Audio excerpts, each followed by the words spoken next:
প্রিয়জনেরা কেমন আছেন? নতুন মাসের দ্বিতীয় দিনে চলে এসেছি। ঈশ্বর প্রত্যেক দিন আমাদেরকে সামলান, উনি আমাদের সাথে কথা বলেন, উনার প্রশংসা হোক। আজকে কোনো একটা ব্যাপার নিয়ে আপনি দুঃখের মধ্যে আছেন, ভাবছেন কেন আমার সঙ্গে এমন হচ্ছে, আমার দোষ কি, কেন আমার বিরুদ্ধে কাজ হচ্ছে, আমার বিরুদ্ধে অন্যায় করছে, এইসব ভেবে আপনি দুঃখে আছেন। আপনার ঘরে, কাজের জায়গায়, যেখানে আপনি থাকেন, আপনার মনে এমন দুঃখ হচ্ছে কারণ আপনার সাথে কেউ অন্যায় করেছে। ঈশ্বর আপনার সাথে কথা বলতে চান। যিশায়া 30:18 সদাপ্রভু ন্যায়পরায়ণ ঈশ্বর, ধন্য তারা সবাই যারা তার অপেক্ষায় থাকে। ঈশ্বর ন্যায়পরায়ণ ঈশ্বর। আমি কি জীবনে কখনো ন্যায় পাব না? আপনি কি ন্যায়ের অপেক্ষায় আছেন? ঈশ্বর ন্যায়পরায়ণ, কিন্তু আপনার অপেক্ষা করতে হবে। কিছু সময়ের জন্য দুঃখ কষ্ট সহ্য করতে হবে। নিজস্ব সময়ে ঈশ্বর ন্যায় প্রকাশ করবেন, উনি নিশ্চয় ন্যায় করবেন। এক পরিবারকে চিনি, এক সমৃদ্ধ পরিবার, বলা যায় ধনী পরিবার। তাদের এক মেয়ে। এক সমৃদ্ধ পরিবারের একমাত্র মেয়ে কত আদর পেয়েছে, খুব আদর করে বড় করেছে। যা যা প্রয়োজন তাকে সব তারা দিয়েছে, তাকে খুব ভালোবাসত। মেয়েটির তারপর বিয়ে হলো। তারা চায়নি মেয়ের কোনো অভাব হয়। বিয়েতে অনেক খরচা করেছে, যা যা দরকার সব তাকে দিল। তার বিয়ের জীবন যাতে সুন্দর হয় তাই সবকিছু করল। কিন্তু আপনারা জানেন, সেই মেয়ে যেখানে নতুন জীবন শুরু করলো সেখানে কি হলো? সেই পরিবার তাকে বৌমা হিসাবে ভালোবাসল না।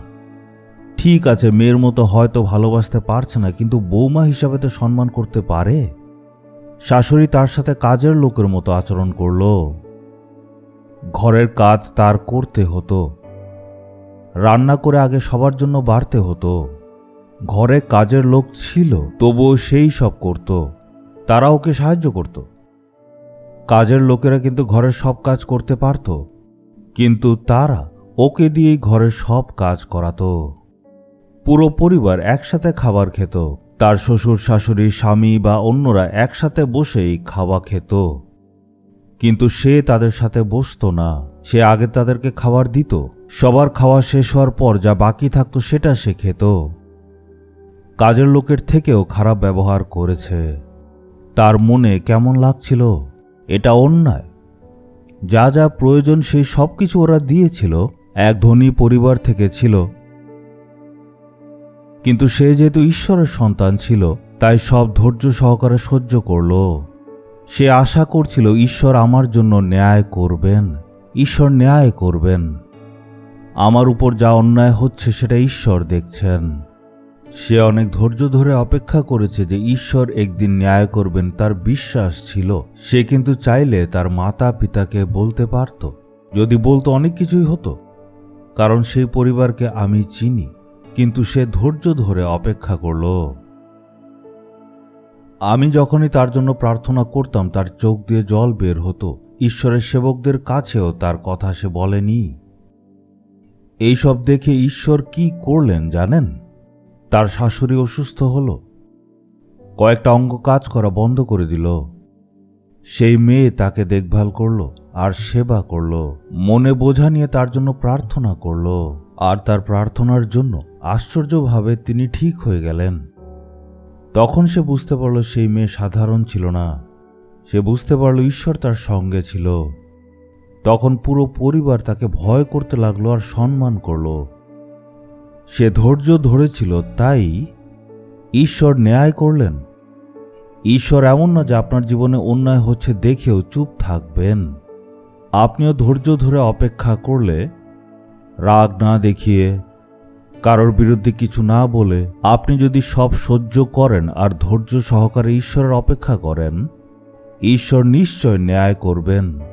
ঈশ্বরের ন্যায় প্রকাশ হবে। আপনি কি ঈশ্বরের প্রতিজ্ঞার উপর বিশ্বাস করেন? আমার ছেলে, আমার মেয়ে, আমি হচ্ছি এমন ঈশ্বর যিনি ন্যায়পরায়ণ। ঈশ্বর বলছেন, তোমার উপর অন্যায় হচ্ছে আমি দেখছি। আপনার কাজের জায়গায়, থাকার জায়গায়, ঘরে, বা যেই দেশে আপনি থাকেন সেখানে আপনার সাথে কি অন্যায় হয়েছে, ঈশ্বর চুপ থাকবেন না। তাই ঈশ্বরকে বলুন, আপনি হচ্ছেন ন্যায়ের ঈশ্বর। আপনি বলবেন, প্রভু আমি আপনার অপেক্ষা করব। এখন বুকের উপর নিজের হাত রেখে বলুন, প্রভু আপনি সেই ঈশ্বর যিনি ন্যায় করেন।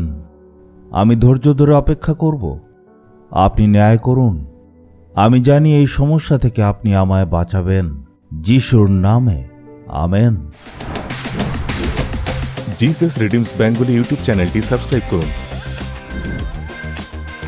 বেল আইকনটি ক্লিক করুন আমাদের প্রতিদিনের নতুন প্রোগ্রাম সম্পর্কে আপডেট পেতে।